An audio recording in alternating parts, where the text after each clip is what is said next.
it too. Okay. And then not Natal, yeah. So I'm sure most of you are aware of how the attendance point system works by now, but just to recap, in order to earn the full amount of points, you need to do the following. So at the beginning of the meeting, sign in on the Google form, and then sign out at the end of the meeting and answer the word of the day, which is worth 2 points. So you can earn a total of 3 points per meeting. Also, if you didn't attend the meeting live, you have 24 hours to complete the form and earn partial points.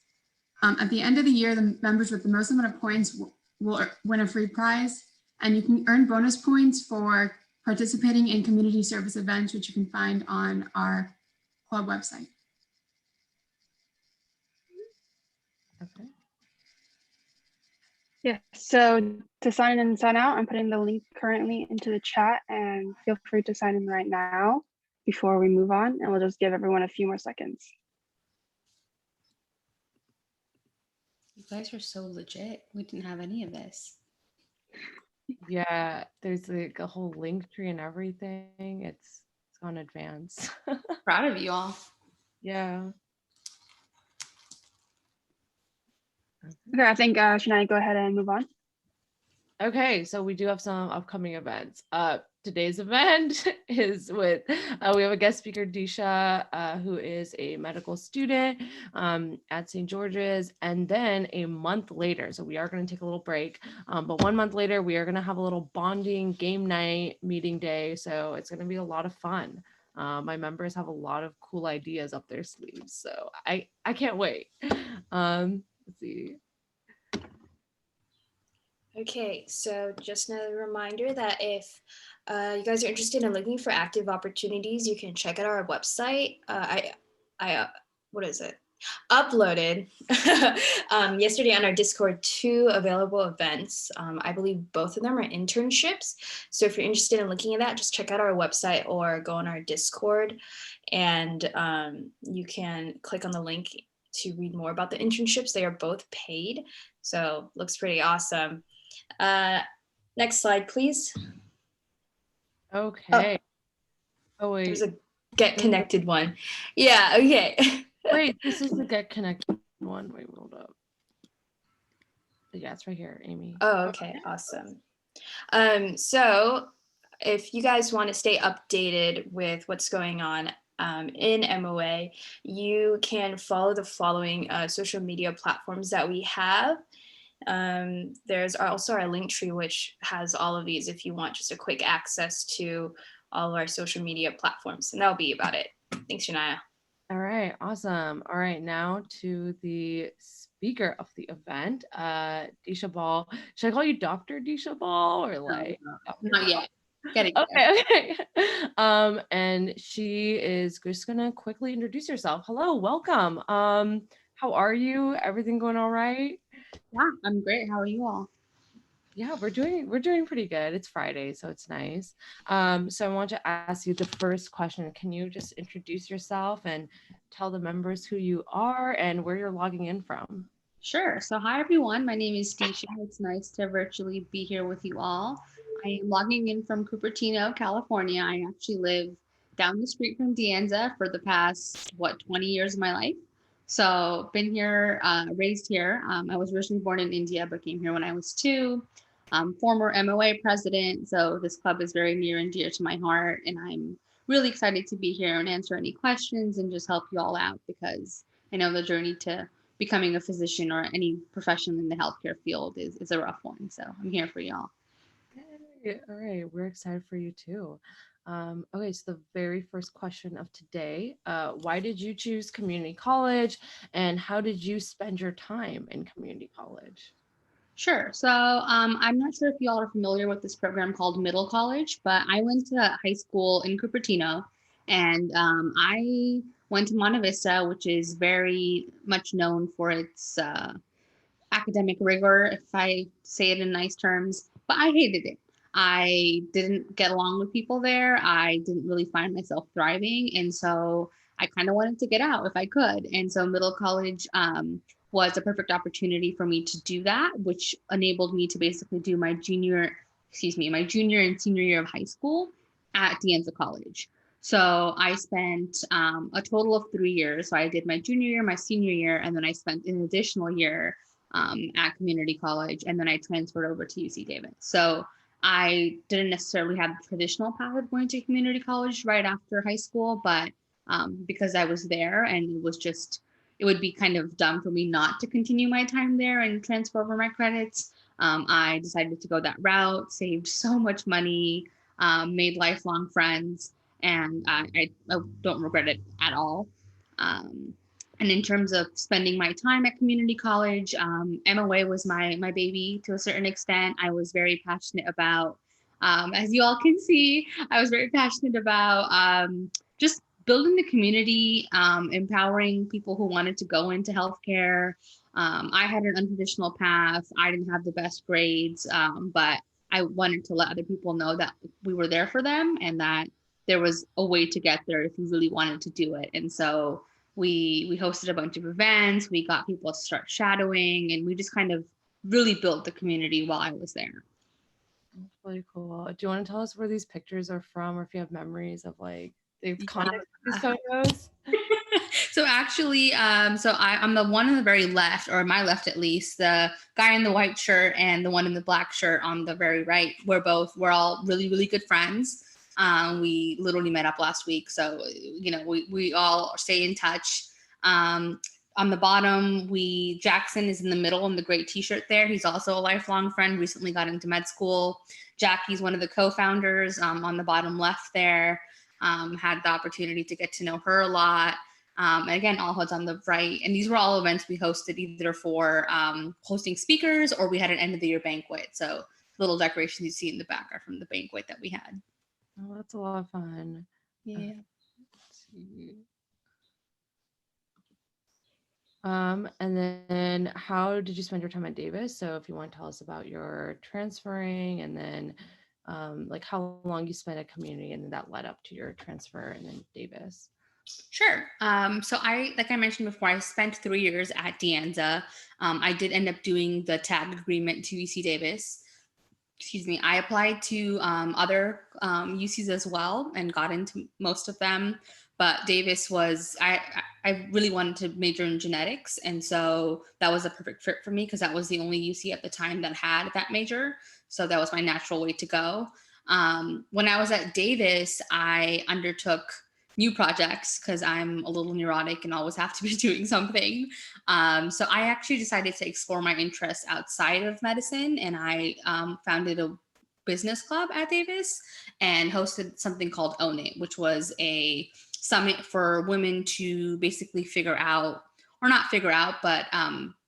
provide real life examples of women who are in CEO positions and managerial positions, and show college women that if they aspire to be in these positions, they can do it.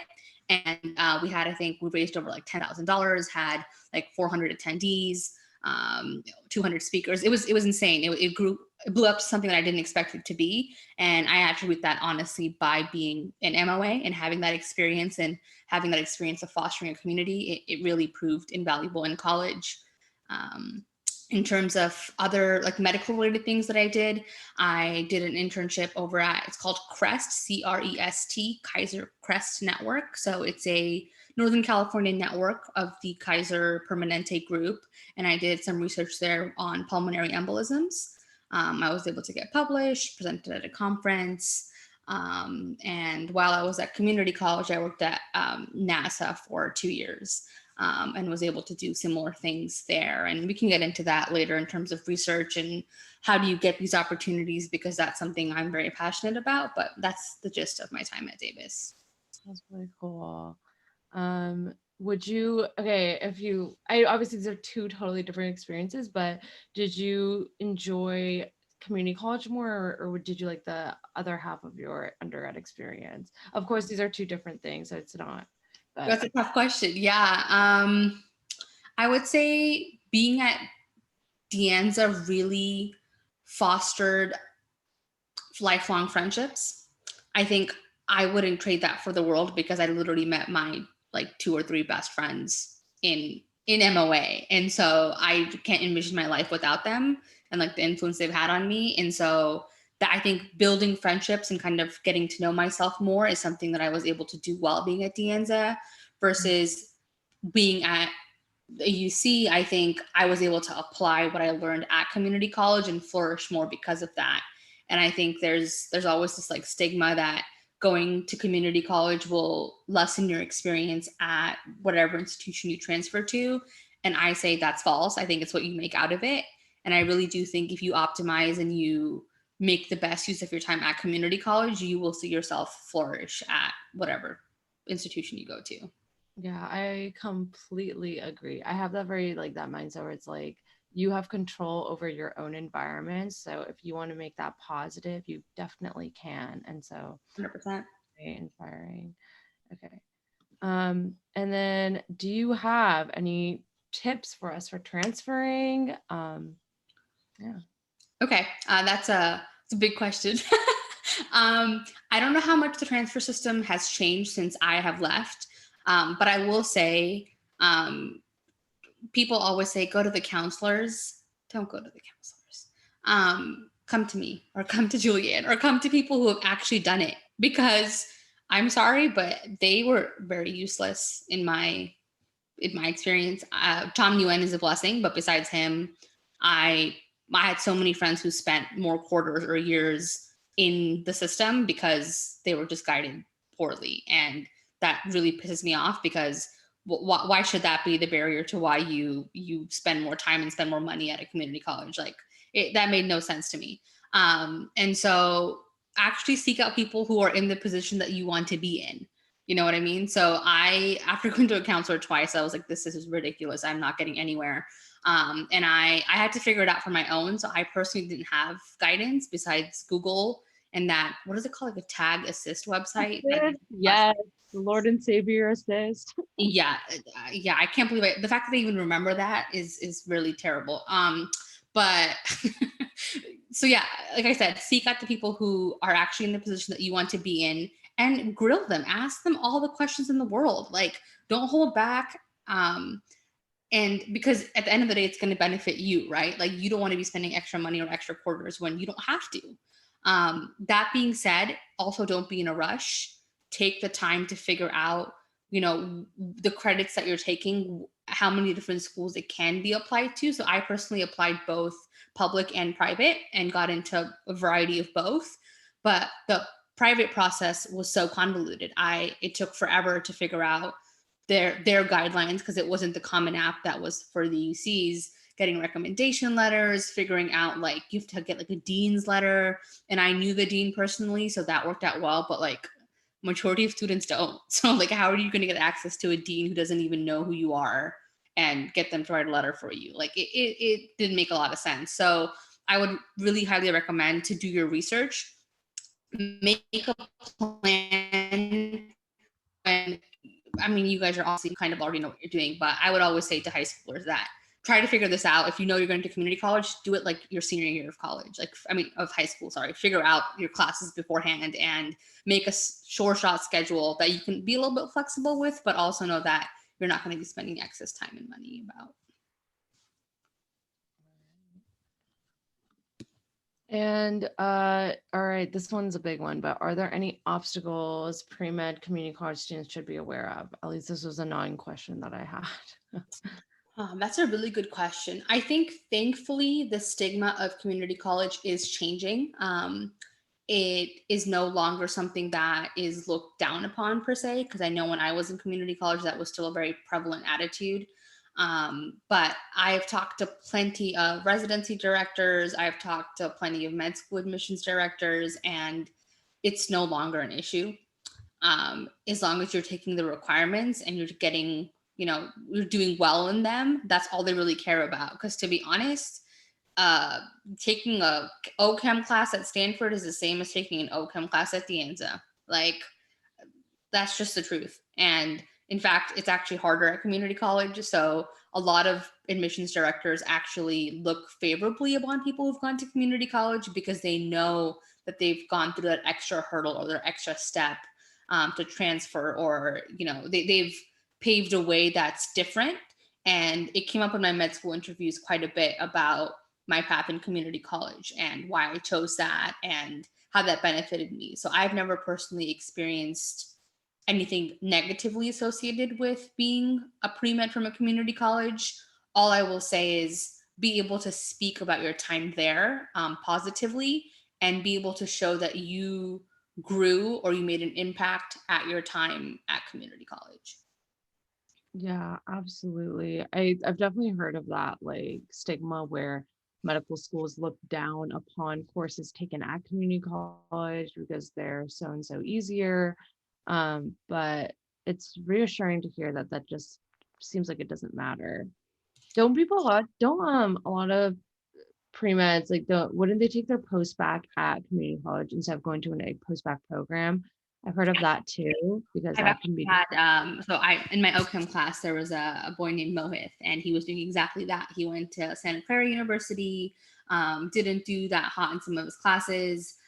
He was lucky that he took community college classes when the AOA was doing grade replacement. So for example, if you got a C in chem and you retook it at a community college or anywhere for that matter, and you get an A, they'd replace that C with an A. And that would jump up your GPA like crazy. They stopped that a few years ago, but yeah, he did exactly that. Went to a private college, then did CC post-bac, and he is now an emergency medicine resident in Pennsylvania. So. Oh, that sounds really nice. Okay. Yeah.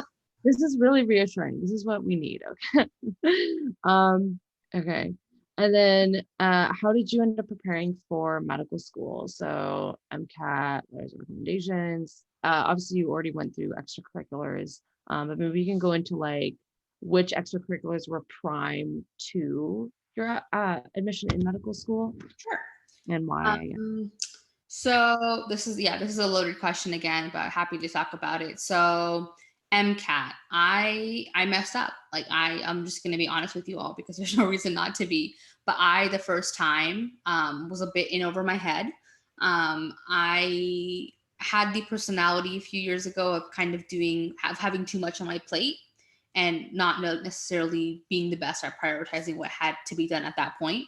And so the first time I took my MCAT, I did okay, but I also, the day before I took my MCAT, I found out that my grandpa passed away.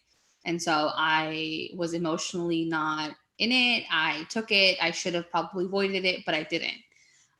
So that was, number one, MCAT number one. And then the next summer I said, okay, let's try this again. Like first time didn't go well. It's okay. Let's do it again. So took the MCAT twice. Of course, it would be just my luck that a few days before I took my second MCAT that my grandma passed away. And call it bad luck, whatever you want to call it. I did better than the first time, but not what I was expecting. And so I would say that if that were to have not happened, I probably wouldn't have taken it for a third time. But I did end up, I felt in my heart of hearts that I was capable of more, and that score that I got didn't reflect my capability.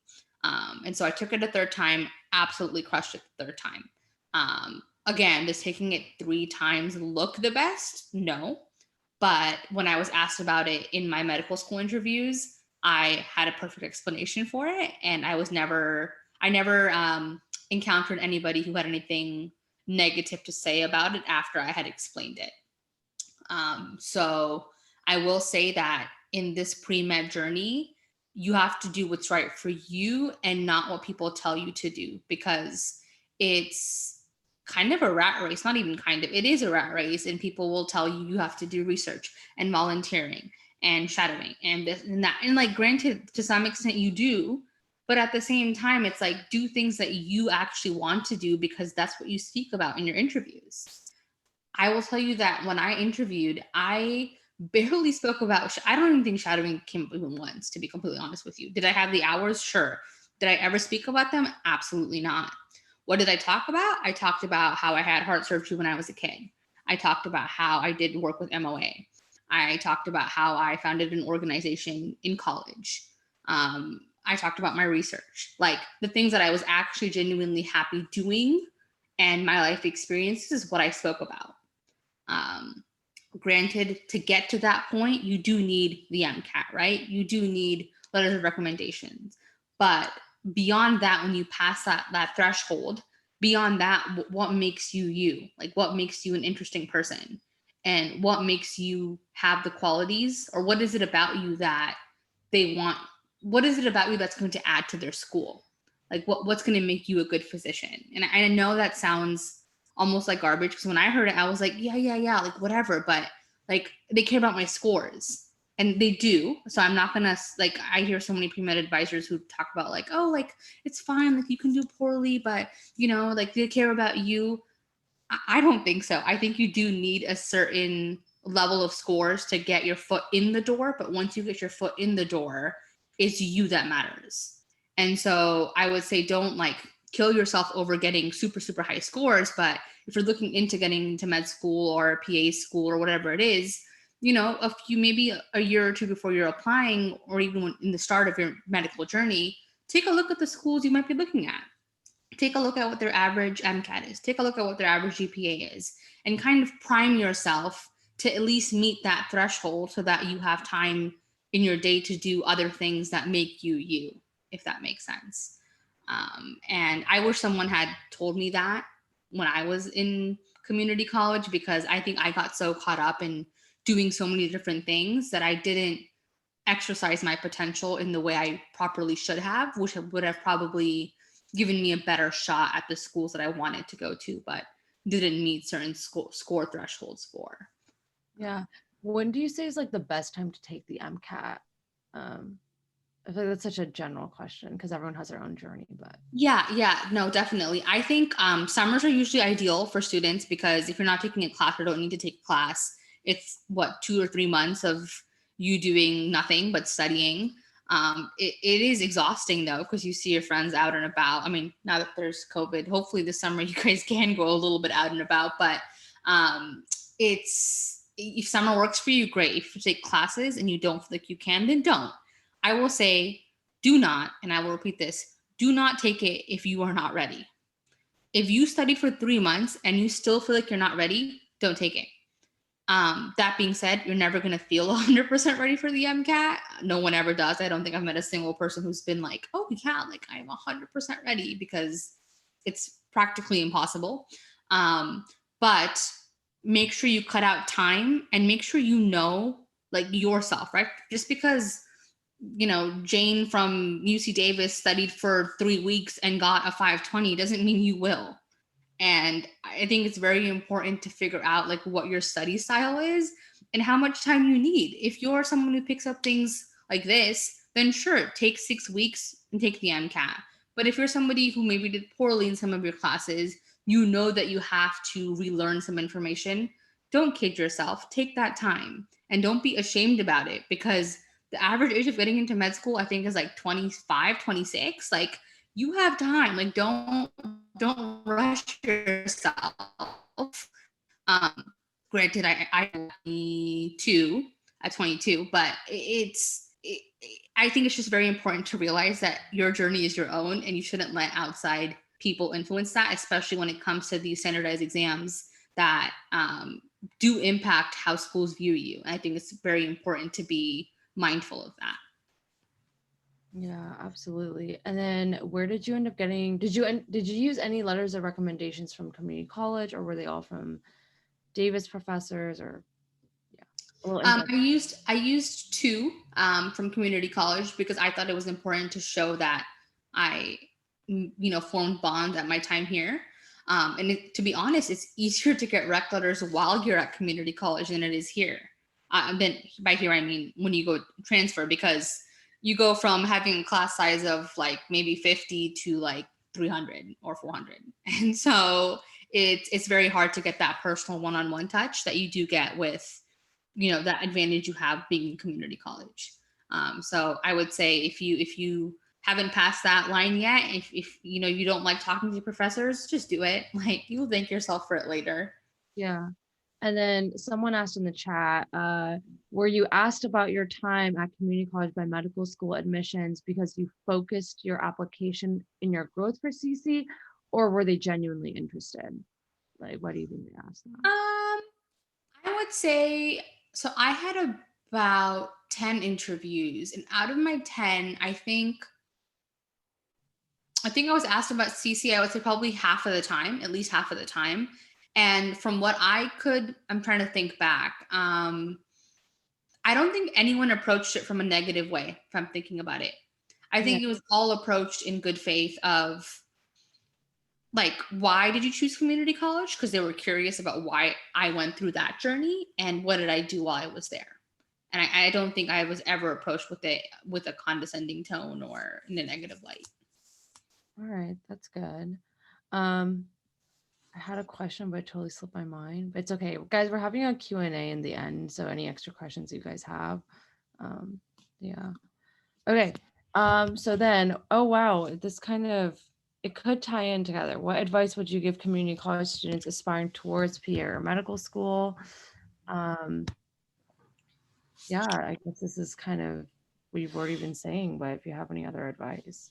All I will say is like dream big. Like don't stigmatize yourself because you're the only one holding yourself back at the end of the day. Like I have talked to so many students. I mentor students on the regular, and I've talked to so many who are like, but what if it? I'm like, just take "but" out of your vocabulary. Like I don't want to hear it. Like yes, but there's so many different buts in the world that like, what are you going to think about all of them? Like it doesn't matter because it's not reality right now. And I think people get so caught up, including myself at that time, of overthinking and putting obstacles in your way that don't even exist yet.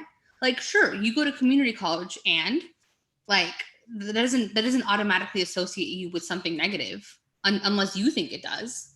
And so I think it's really a mindset thing, and it's really something that if you are thinking that internally, you have to do some work on yourself and be like, okay, I'm stopping myself. Me being at community college doesn't make me any less. In fact, I personally think it makes you so much smarter.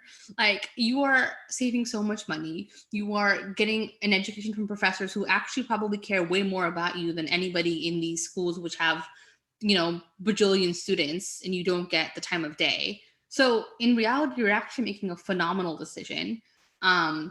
And the only person stopping you at the end of the day is yourself. So I will say, if you don't think you can get into med school, you don't think you could get into PA school, you won't if you don't really want to. Like that's just the fact. But if you really want to, then take those obstacles out of your head, take the naysayers away. Like don't listen to anyone. Even if your parents are like, no, it's too expensive. Oh, you don't have the grades. Like for lack of a better term, like screw all of that. Like do what you want to do, because if I were to look at just my grades or just my scores, I would not be applying and I would not be a second year medical student. And I would, what I mean? It's just things at the end of the day play out if you put the effort into them. And that's how I genuinely feel. So I will say, like, dream big and don't let anybody stop you for applying to the profession that you want to, because it's people like us who understand the struggle of going through community college from low socioeconomic backgrounds or being in a marginalized community. Like, we're the people who actually understand how to treat our patients, in a wholesome way at the end of the day. And it's like, I almost feel like it's our responsibility to use that to our advantage and to push through. That was a rant, sorry, but I feel very passionately about that. No, I totally agree. It's a thing where like you gotta want something 100%, not 99, 100. And I agree. Like the only thing that's pushing you back is your own mindset. So again, positive positive vibes, guys. I'll also say that being in a community like MOA, I don't know any of you well, but at the same time, I will say that hoping that you all are fostering the same community that we've built, like take the initiative. Like if you have an idea, tell the president, tell the vice, like talk to the club. Like I know it feels like as a single human being, we can't really make an impact. But when I tell you that I didn't think I could make an impact at MOA, like if I thought like that, I wouldn't have been the president of MOA. If I thought that way, I wouldn't have founded an organization in college. Like right now, like as of 2-3 days ago, like I am co-founding I don't know if you guys have heard of Clubhouse, but I'm on Clubhouse, and I co-founded a club that has over 15,000 members. And we are trying to get the director of CDC to come talk to us. And so did I ever think that was possible for me? Absolutely not. But it wouldn't have been possible if I put limits on myself in the first place. And I will say, take advantage of every opportunity that you have. So these internships that they're providing you or linking to you, go look at them. Like, even if it's out of your comfort zone or you don't have the grades, just apply, like just do it anyways. Because when I tell you that every opportunity that I've had besides medical school in life, I never applied to, ever, ever, ever, ever. I have never filled out a formal application for an internship. Even the job I got working in biotech post college, didn't apply to it. I just got it because I had an internship there while I was in college. And why did that work? Because I put myself out there. I cold called, I emailed, and I basically, to every opportunity, whoever the person in charge or whoever the hiring manager was, I just made it very clear that I would be an attribute to them and that I would be willing to learn. And those two things, having that confidence to be like, hey, I know I might not know much, but I'm willing to learn and I'm very passionate about what you're doing.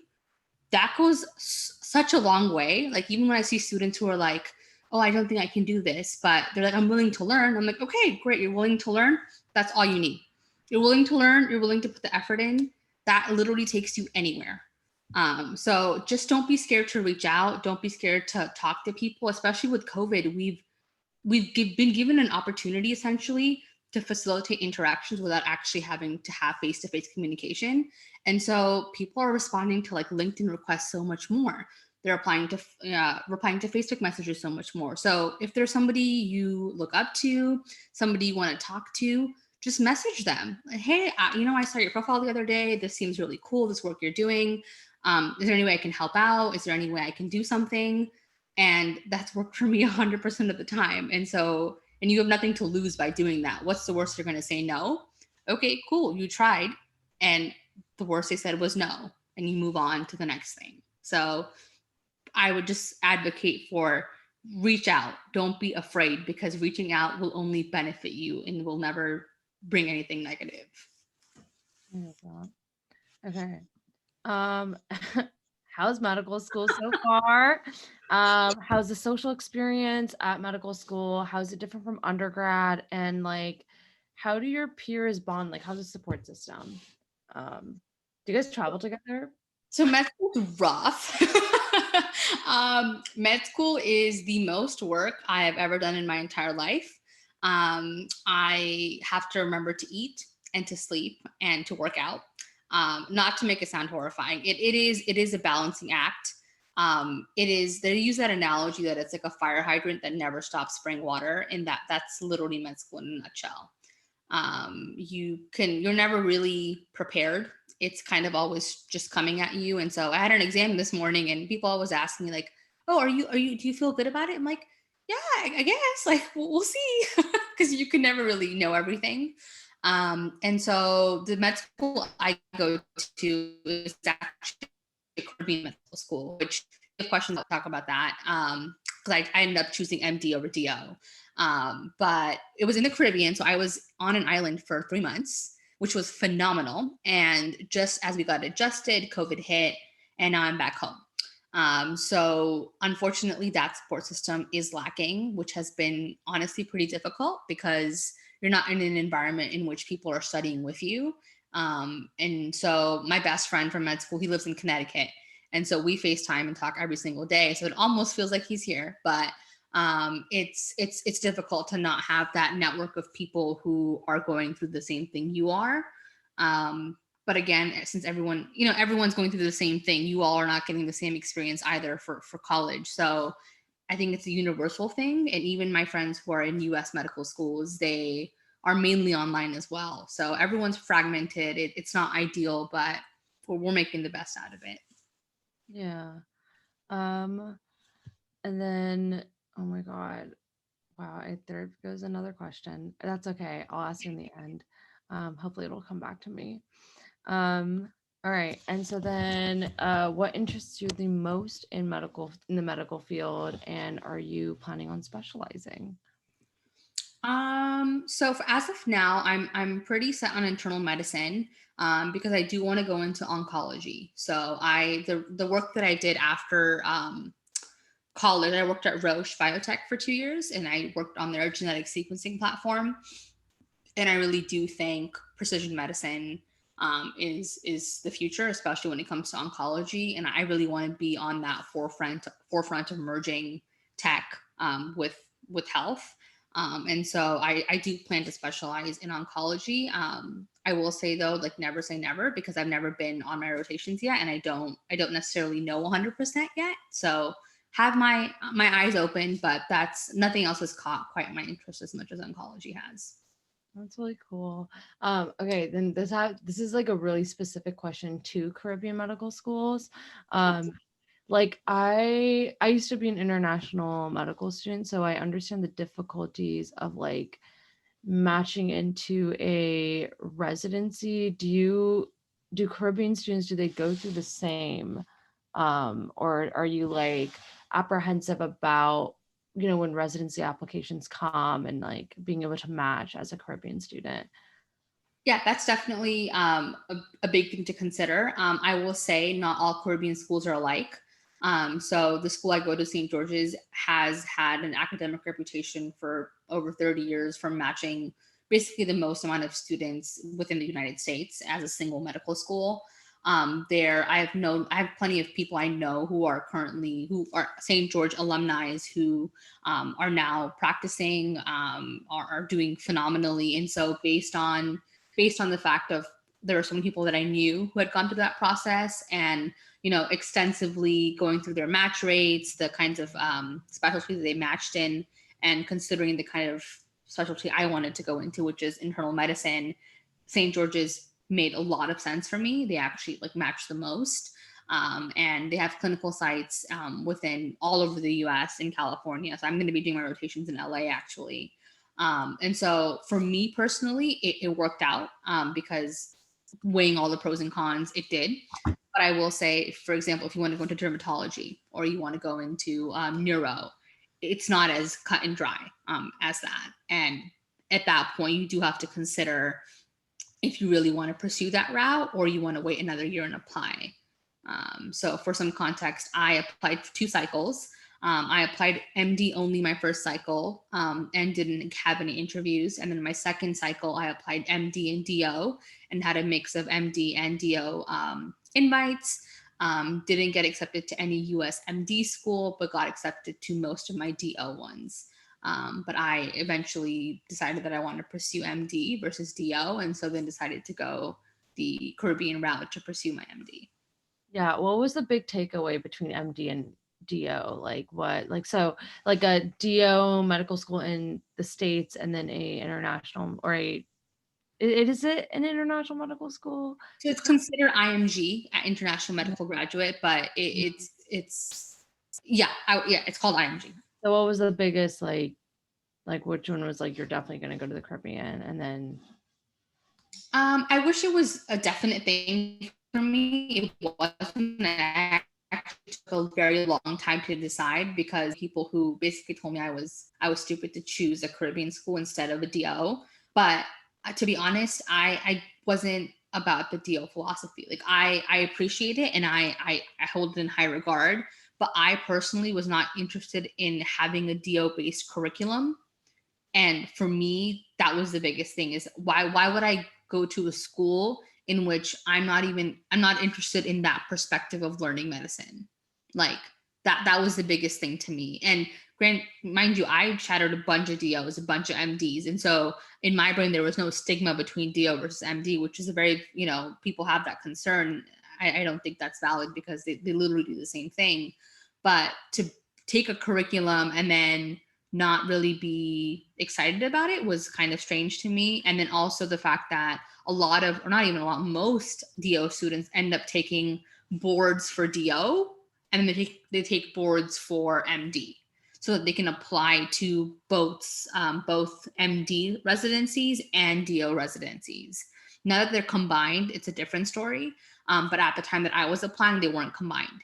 So I wanted to make sure I had the option to not take double boards because that sounded horrible because I'm not a good standardized test taker. And I didn't want to really put myself through that. So that was my deciding factor. That's really cool. I have a random question. Actually, well, it does go with what you're saying. So you want to go into oncology and you want oncology and internal medicine, like a fusion of those, right? Um, from my understanding, I believe like the burnout rate is super high in internal medicine. So like, how would you, obviously, I feel like it could be inevitable, but is there ways to like dodge it and like not get burnt out? Those are heavy fields. So I was just wondering. Yeah. So the way it works is I would go to internal medicine. So I do 3 years of internal medicine residency, and then I do a 2-year heme onc fellowship. So internal medicine is more generalized, and then you go into specialized fellowship, right? It's funny you talk about burnout because the course I just had, exam that I had today was on immunology and ethics. And we talked about burnout, and not to scare you all, but like physicians have the highest suicide rate of any profession in the United States. And with COVID, it's just gotten worse. And there are not systems in place currently that help circumvent that, or not good systems at least. And so the only way to circumvent it, I would say, is to have a good support system, whether that's your significant other, your family, your siblings, whatever it is, ensure that you have checks in place. So I literally have told some of my friends, like, hey, like, if I don't respond to you, like within 2 or 3 weeks, like just check up on me, like just make sure I'm doing okay.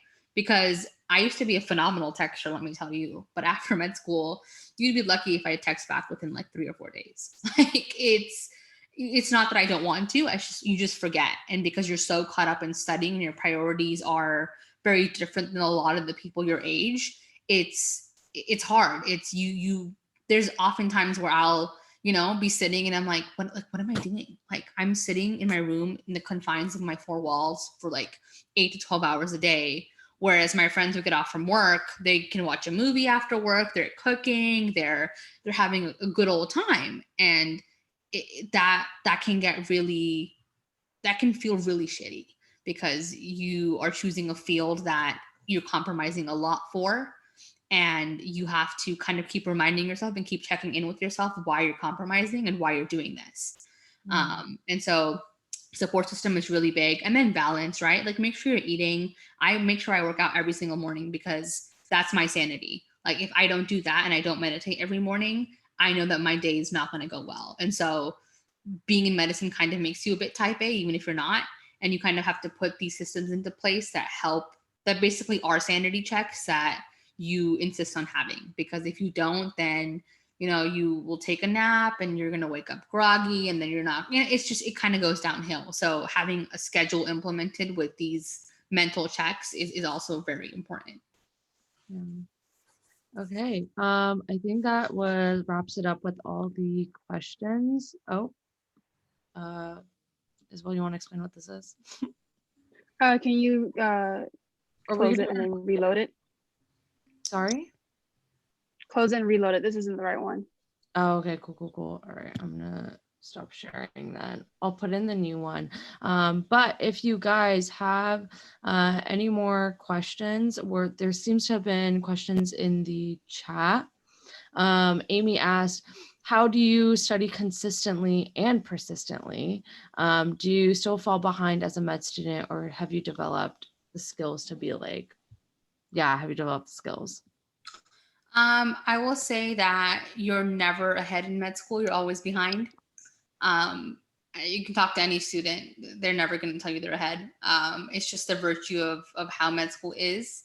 Do you do your best to be prepared? Of course. You have a systematic way of reviewing lectures and, doing practice questions. And you put systems into place to make sure that you're absorbing material. But at the same time, there's just so much information and so many different ways that questions can be asked that you kind of also have to know when to stop. So like last night, I wish I had stopped studying earlier because the exam was great. Like, I think it went well, but could I have done with like 2 more hours of sleep? Absolutely. So you kind of have to just check yourself often in terms of studying because it's never ending. So I will say it doesn't really get better through med school. And I've heard this from residents and attendings that you keep learning. Medicine is an ever evolving field. You're never going to know everything. Like, it's just never going to happen. So you kind of have to get used to that and and accommodate your personality or your mind around that. Yeah. And then someone asked, when is the latest time we can take the MCAT so that they receive it when we apply? I think is it 3 cycles? Fact check me on that, but I think it's 3 cycles. So I think it's a 3-year thing that your MCAT lasts for. Yeah, 3. I'm not 100% sure. I think it's either 2 or 3 years. Okay. All right. And then when you mentioned taking the MCAT 3 times in summers, did you take a gap year after your 4th year before applying for a more competitive application? Yeah. So I graduated college at 20, and I went from 20 to 22. I worked, and then I got into med school. So I took my 3rd MCAT the year, my first break year after college. Okay.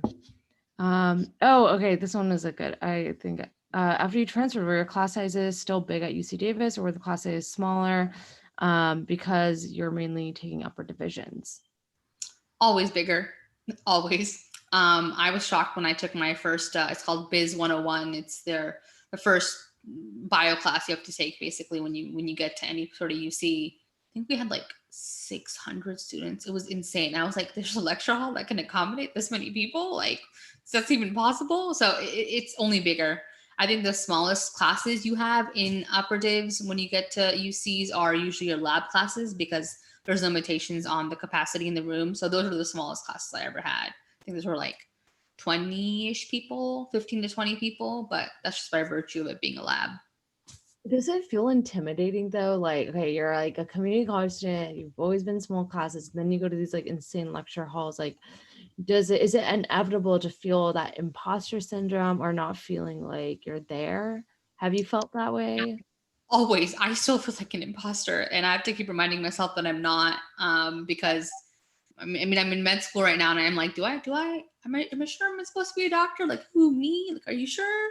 But it's something you just have to keep reminding yourself because you deserve to be there. You worked your butt off in community college. You're at this UC.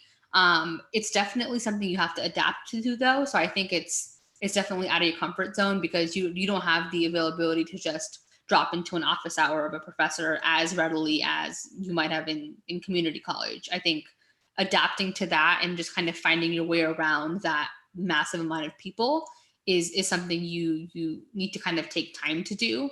Yeah. Also, I will say the social scene when you transfer can be a little tough because at least I had a community in community college, and then I left. I was the first of my friends to leave, and I miss them so much. I mean, I had to like kind of tell myself that, it's okay to make new friends, and I have to make new friends if I want to stay sane.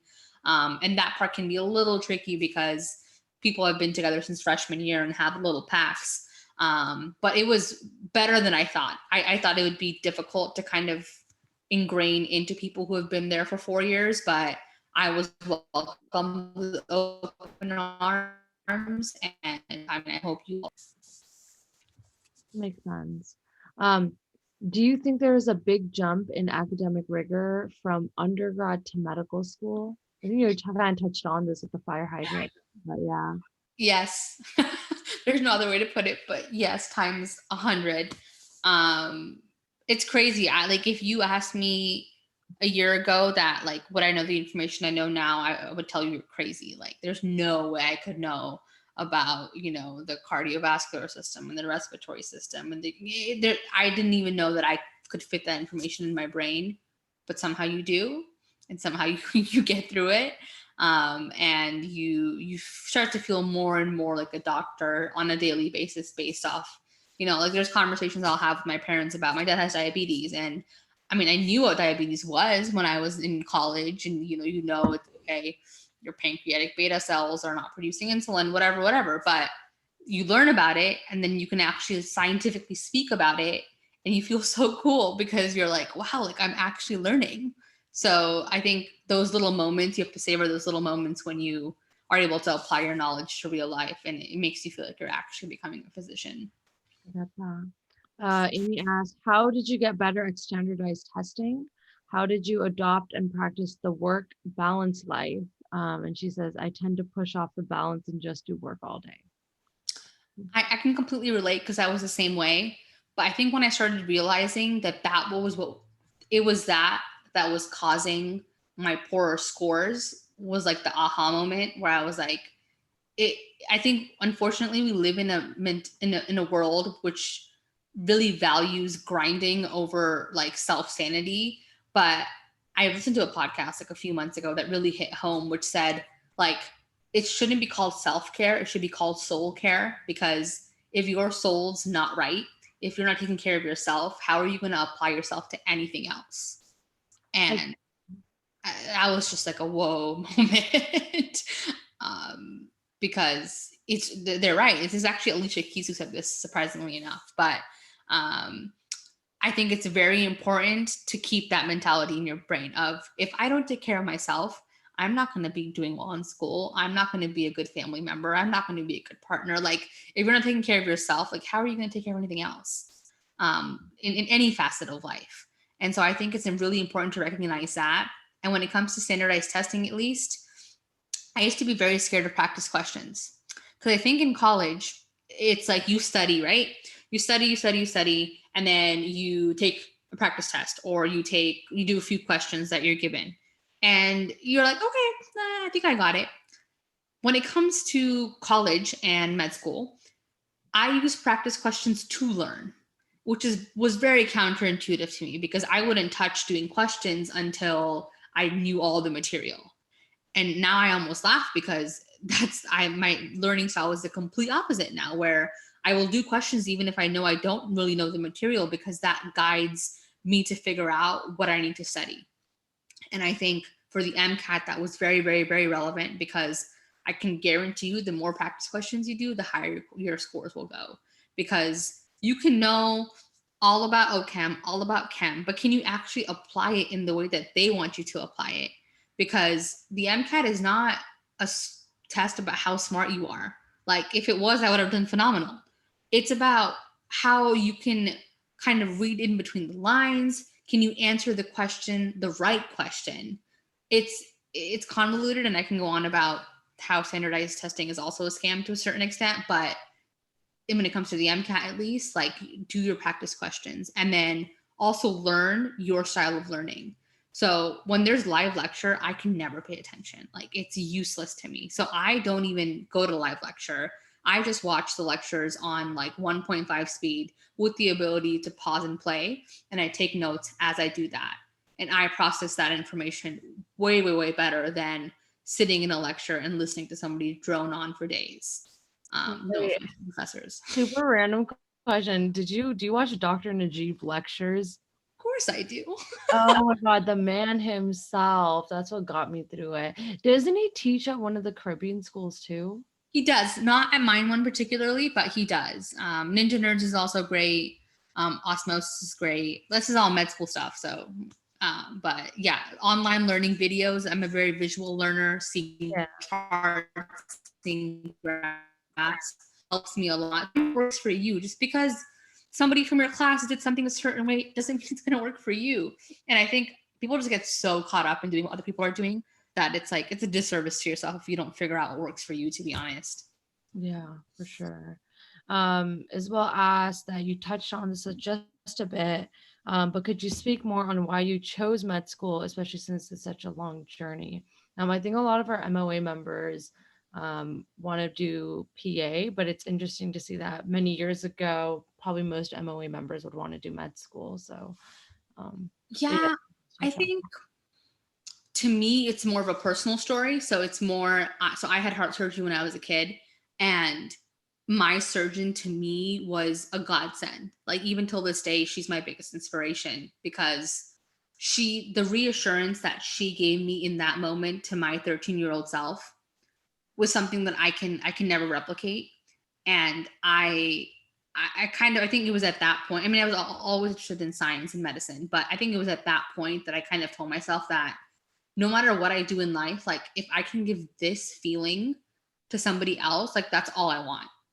And I think that to me was my deciding point of, if my physician gave me this feeling, it's my responsibility, if I'm capable and if I'm wanting and willing, to give this same feeling in the same facet, in the same context to somebody else.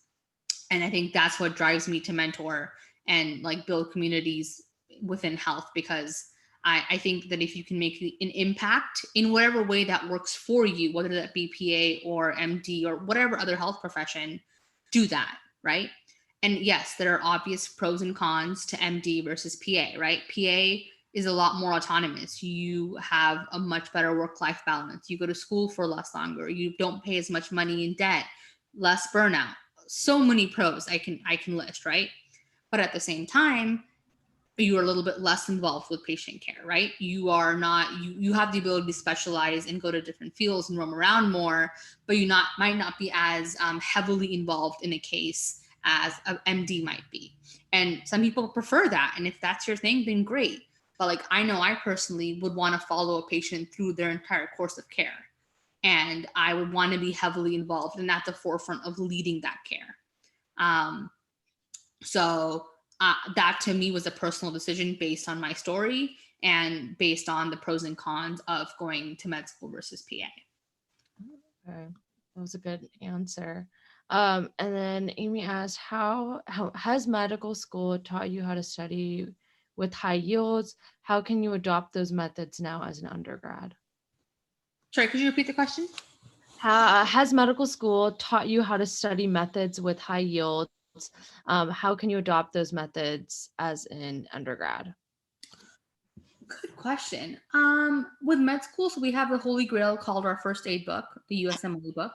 And so whenever we do anything in class, I always reference that book because I know that that's, the quote unquote Holy Grail for the big shelf exam that I'm going to have to take in a year or so. And so that was my reference point. But when it comes to college, I don't think I can say the same because there are so many different resources and professors do things in different ways. I will say using one or two resources that you learn well from. So like Shania was mentioning Dr. Najib, right? He is a good resource. Just find something that works for you and stick to it. That being said, I think that's a little more tricky when it comes to undergrad because undergrad, I think at least, is a lot of what your professor wants you to learn versus what you actually should be learning. So you kind of have to tailor your studying to what the professor's going to ask. And that's when like upperclassmen come in handy of being like, hey, do you have a test from, so-and-so time or whatever. And that kind of helps guide you. But I don't think I can say the same for med school is different than undergrad in that context. Yeah. Do you feel like you've become a better studier in medical school? And would you have applied those methods in undergrad? Or is it just hell yes. I mean, I don't think I would be passing med school if I didn't change my study habits. Yeah. I really had to kind of be really hard on myself and be like, why didn't you do well in undergrad? Like, were you procrastinating too much? Were you, not good for you? And I think once I did that introspective process and really sat down with myself, I learned what worked for me and it's working so far. So I'm going to continue to use it. And if I have to adapt and change it, then I will. And I think people should be open to that. Yeah. One of the members, Raphael, said, would you be free to take on new mentees by any chance? Oh, that's such a compliment. I would say, please feel free to message me on LinkedIn. I don't know if I have time to take on full new mentees, but I have time to answer questions because I love talking to people who are going into healthcare profession. So I don't know if you guys can give me my email, feel free to. Yeah, I'd be happy to talk to any of you or answer any questions because it's what I'm here for. Absolutely. Amy's like, do you watch Ali Abdal? I don't know who that is. Oh, is he that medical blogger? Is he like Kevin Jabal #2? Because I love Kevin Jabal. I don't. He's not the greatest. I met him in person. He's kind of an asshole. Oh, wait, but hit us up with the tea. I'm okay with this stuff. Okay, I'm not gonna lie. I had I loved him for a while. It was kind of a commitment, but I realized like the way he would come off was super like. You're talking about Kevin Jabal, by the way. I think. Yeah. Kevin Jabal, by the way, if I can give a little context, he is the founder of Med School Insiders, which is a YouTube channel with, I believe, 1 million subscribers now. But he talks about like the medical pathways, different fields, gives a little insider scoop about medicine, and then hits us up with advice every so and now. Every now. Harsh. I will say his advice is sound. I really do appreciate his thoroughness when it comes to his research and all that stuff that he does towards his videos. But I will, like I mentioned before, just because someone's saying something doesn't mean you should necessarily listen. So just do your own vetting, I would say, when it comes to that. Didn't he slander international students?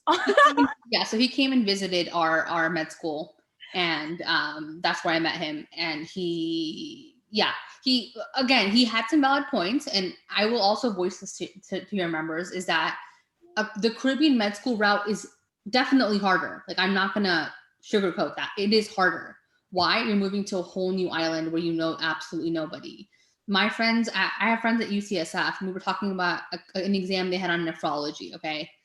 They had the whole chart given to them of like what the nephron looks like and like all the channels that go in and out. And I literally laughed. I was like, you're joking. Like, why would they give you that diagram? Like, isn't the whole point to learn the diagram?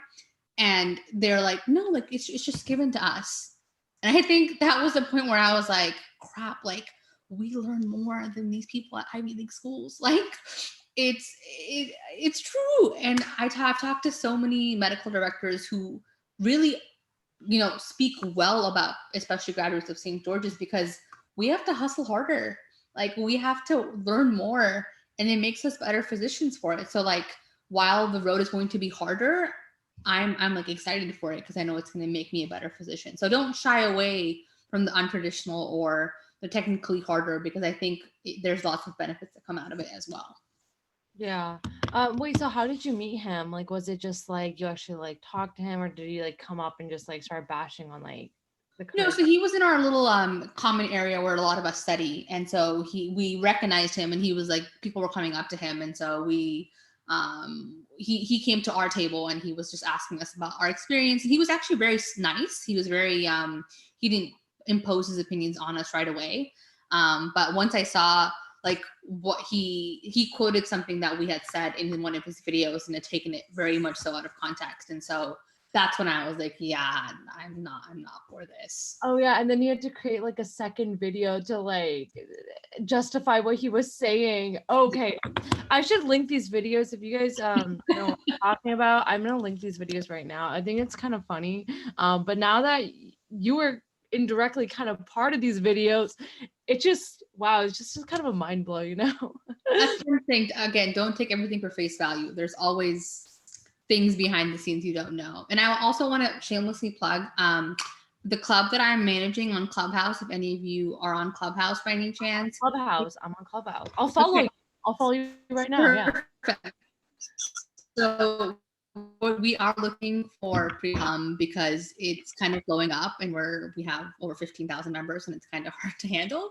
But yeah, we are looking for pre-meds who will help us set up rooms for physicians and help facilitate conversations and kind of work as admin on this. It's not paid or anything, but I can guarantee that it'll look good on any applications you have. So if you're interested in that, we can talk about that. You can email me or add me on Clubhouse. I'm Disha DB. Yeah, some people don't know what Clubhouse is. So can you explain what that is and exactly like what? Sure. So in the day and age of COVID, we have all basically seeked other means to interact with human beings, including myself. And so Clubhouse is basically, think of it as, back in the day when we go on online chat rooms and talk to people. This is the same version of that, but with audio. So you're not typing, there's no chat available. It's all speaking, which I think is personally better because you get to hear people's opinions and, tonality in their voice and all that sort of stuff. So Clubhouse can be used for social means. It can be used for professional means. And so I've been using it for professional means. I'm the co-founder of what we call virtual grand rounds. And so we hold rooms with physicians, with med students, with people who run clinical trials, people working in biotech. There's literally people from everywhere, all over the world.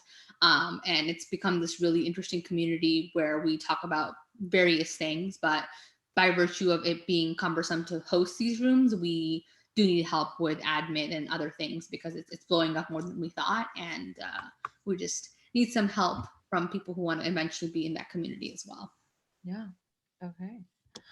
Do you guys have any final questions to ask before we end it? I think we've been going on for about an hour. All right, going once, going twice.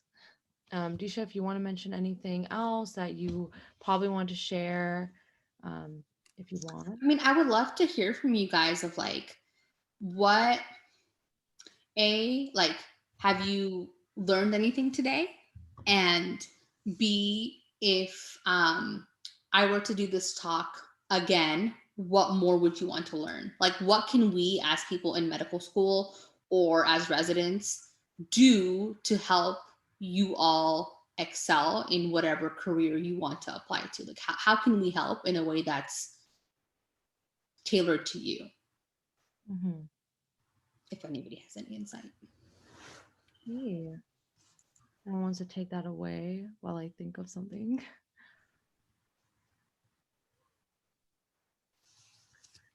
Yeah, honestly, Disha, like at the moment, I can't really think of anything. So if you were to do this talk again, it would be really cool to see like if you had case studies or something, something that you saw, like that'd be really cool and interactive. We do that on Clubhouse. Come join us. Clubhouse would be fun, yeah.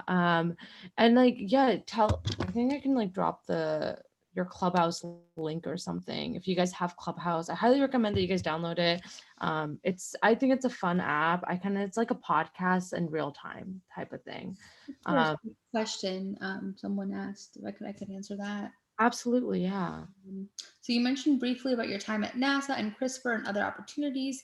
Did you have to advocate and connect with program contacts for those opportunities? So yes and no. So when it came to, I'm trying to think back to, so when it came to NASA, I had actually a woman who I met who was in my OChem class, OChem lab. And she used to be a bioengineer at NASA who then wanted to open her own winery. So she came back to school to become like a proper, I don't know what the technical term is for a professional winemaker, but she wanted to do that. And so that's how I met her. So she put me in contact with one of her contacts at NASA. And then I just went from there. So I interviewed at like 3 different labs there. They all accepted me. I went with one that did research on bone marrow degradation in space. So I worked there for 2 years and did that. When it came to my work at Roche and biotech, I literally one day searched up biotech companies in San Jose. And at the time, they were called Genia and they were a startup. And I emailed them randomly, didn't hear back for like 8 months, and then randomly got a call one day and they were like, oh, hey, like we got your email like 8 months ago. Are you still interested? I was like, oh, okay, like kind of forgot about you guys, but sure. And then there got up by Roche and then worked there for 2 years after college. So yeah, I mean, I reached out, I cold called, I emailed, I made it happen because I was interested. And so it's really about the right timing and the right opportunities and expressing genuine interest. So don't go off some template you found on Google. Like I guarantee you it's not going to work. Yeah. Helia, did you want to say something? I just wanted to say, I never really, so I know like it's really nice to have someone that's really gone through the path that we want to go through and talk to that person. And I've never actually had that person apart from like older family members, like they went to medical school in different countries, not necessarily in the US, like maybe they did their residency here, but to see someone like from community college who's now in medical school, I think it gave me like a different type of hope. And I really appreciate how much you encouraged us to, like email and interact and everything, because I'm finding that like that's what I've been longing for so much. And so you asked like, how can we as medical students help you guys? And I think that this is the biggest help, like being able to message you. Just the thought that I can do that, that's very helpful in itself. Like along the way, if I have questions, knowing that there's someone that was in my journey, like that's perfect. So thank you. Oh, that makes my heart so happy. Thank you. I really appreciate that. And yeah, I am here for you all because it's a tough journey and I wish I had someone to guide me. So I've been in your shoes. Yeah. Is that it for Yeah. questions? Yes. I was gonna just. Your hand was raised. I'm so sorry. Yes. No, it's okay. Yeah, just going to the questions that you prompted us to ask to respond to, Disha. But let me just say really quickly, I really appreciate you coming on here. Like, I didn't even realize that you were like from like the Fremont Union High School District and went to like the middle college program. Like, that's literally what I did. I don't know if it was the program was around when you were doing it, but college now, like I did college now. And so like it's just really like, I don't know, representation, you know, like I know my path is like kind of like not traditional. So there's like not a lot of people who go through that. But then seeing you going to Davis and then now going to med school, like Helia said, very inspirational. And yeah, thank you. But also to say how I feel like a little more like to improve how like medical students can help like pre-med aspiring students, or maybe like Shania said, like more like clinical study, maybe even just like what med school inside looks like. I know there's like a bunch of resources on YouTube, but it's like not very common for you to be able to like talk to someone and have them tell you their experiences like for real, like one-on-one. But I think like, I guess your clubhouse would be the answer to that. But yeah, that's I think I have like 5 invites currently. So if any of you do want to join, you can email me and I will be happy to give you my invites because they're just sitting there. Yeah, Rafa asked a quick question. How have you been able to balance your times as seeing you have Clubhouse, own it, and other projects along with med school, approaching this in terms of time commitments? I think it all goes back to prioritization. And so I think I realized that having side projects makes me genuinely happy because I like knowing that I'm having an impact outside of just studying my books. So like talking to you guys, talking to people on Clubhouse, like hearing this input, building this community, like that makes my heart happy. And so I'm going to continue to do things that make my heart happy because that's what pushes me to become a physician in the first place. So I think setting limits to that is also important though, because you don't want to get carried overboard. So like I limit Clubhouse to only like an hour a day. Sometimes it goes over, but you know, we're not talking about that. But it's really, you know, setting limits and also realizing that you have to prioritize yourself at the end of the day. So like working out, yeah, I don't have to do it, but doing it, is it going to benefit me? Of course it is. Do I always feel better after it? Of course I do. So I think it's really just finding the small things that you know makes you happy and betters you for it, and then allotting time to it. So I'm very type A. If you look at my Google Calendar, like every minute of the day is scheduled because that's how my brain functions. And that's how I'm able to keep the schedule I have because of doing that. All right. Thank you so much, Disha. I think that was the last question, but we are going to. Amy has her hand raised. Amy, why do I keep missing the hands? They're so tiny on the corner. I'm sorry. Right, Amy. I feel like I was in class again. My brother, story of a little brother, he's like 8, and in order to speak, he like puts his hand up, his physical hand up with his camera on, and he just waits there for the teacher to call him. And I felt that. But yeah, I just also wanted to thank you so much because it's really great to see somebody who once stood in our shoes and is out there, you know, doing really big things. I feel like I personally feel like I'm not doing enough, but and then I feel sometimes I wonder as a C student, am I limited? But with you, it shows that you're not limited in any way. You can do so many things. And it honestly feels like you're like a big sister, like taking us under your wings. You're like, listen up, guys, you'll be fine. You're going to be fine. And I just feel so good. So thank you for coming in today. Like, I feel like I can conquer and do big things just like you are. Thank you so much. You're so sweet. You're like my big dog, and I'm here for it. Yeah, no, again, I'm here for you guys. It's a tough road, but we're all in this together. Yeah. Wait, Disha, how many of the MOA members or officers do you know that got into medical school so far? Like, was it a small percentage or was it like, and like could be like MD or PA schools in the US, out of the US, you know? So like with my immediate like club, or not club, sorry, my immediate like friend group that I had when I was in MOA, Andy is in nursing school. He just got in like a month ago. Julianne is in the process of applying to medical school, and I'm positive she's gonna get in because she's phenomenal. Jackson is in med school. He's got accepted to med school. Jackie is in med school. I would say I'd know a total of around 8 people who are now in medical school from like. Are they in the international med schools as well, or are they in like the US? There are 3 of us who are in international, and then the rest 4 are US. That's really cool. I think I was like stalking the founders of MOA, and one of them's in Emory Law School, so totally different. But yeah, so it's actually Jackie, her sister, and her mom founded the club together. So they're, yeah. Oh, wait, that's pretty cool. Okay. That's really interesting. Okay, wow. I totally forgot their names or Jackie and stuff, but I was like, oh yeah. Yeah, no, so I was there, I think I joined the year after she founded the club. So it was. Yeah. That's so cute that the mom was involved too. And this yeah, it was great. They're a good group of people. That's great. Okay, I'm gonna check if anyone has their hand raised. I don't want to miss the tiny hands on the corner. Yeah, there's no more hand raised, Shania. It's okay. Let me share. Okay. Isabel, go ahead and take it away with the merch and exciting things we got, like the word of the day.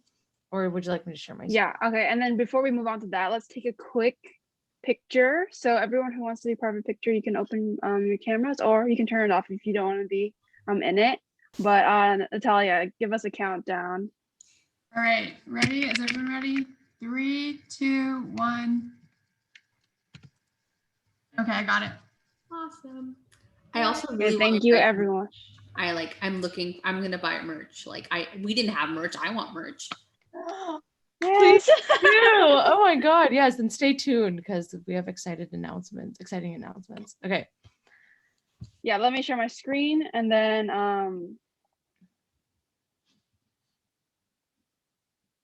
you guys see it? Now we can. So I'm gonna post the Google form again. So this is the time for you to sign out. And the word of the day is MD. That's what Disha's gonna be. But yeah, don't forget to sign out, and then you can get the full 3 points. And then, so the exciting announcement that we have is we're finally getting the merch. So we're really close to finalizing everything. We just need to make sure you guys, if you guys really are interested in buying it, Natalia has dropped the link in the chat for their pre-order form. And it's a crew neck sweatshirt, and it's with our new logo, and it's really exciting. And it's going to be $25. And we're accepting payment through Venmo, Zelle, and PayPal. You just got to fill it out on the form. Once you fill out the form, we're going to email everyone who is interested in buying it and confirming payments. And then we're going to order it and hopefully get it before the end of this quarter. Really exciting. But if anyone has any questions or anything, this is now the time to ask, or else we're just going to wrap it up and call it the end of the meeting. Y'all, you're on mute. I know. I was like, guys, no, we've been planning this for so long, and Natalia's been doing so much research into this. So like, please buy. It's like it's the payoff is gonna be so good, but we want to see your support. Y'all are like dedicated members. I see you guys every week or every time we have a meeting. So please support, guys. Hold on, I should pay right now. All right, but yeah, that's it. That's all I want to say. Please buy it. We could be matching, guys. For real. All right, but that's it. Thank you guys for coming, and we'll see you on March 19th. Thank you for having me. I really thank you, Disha. We appreciate Thank you, Disha. Thank you, Disha. You are a G. Thank you. Have a wonderful day. And I already dropped the email in the chat, so hopefully members could contact you some Good way. luck, And you guys. You guys got this, and rooting for you in times of COVID. Proud of you guys. see you in Clubhouse. Bye. Bye. Yeah, so for merch,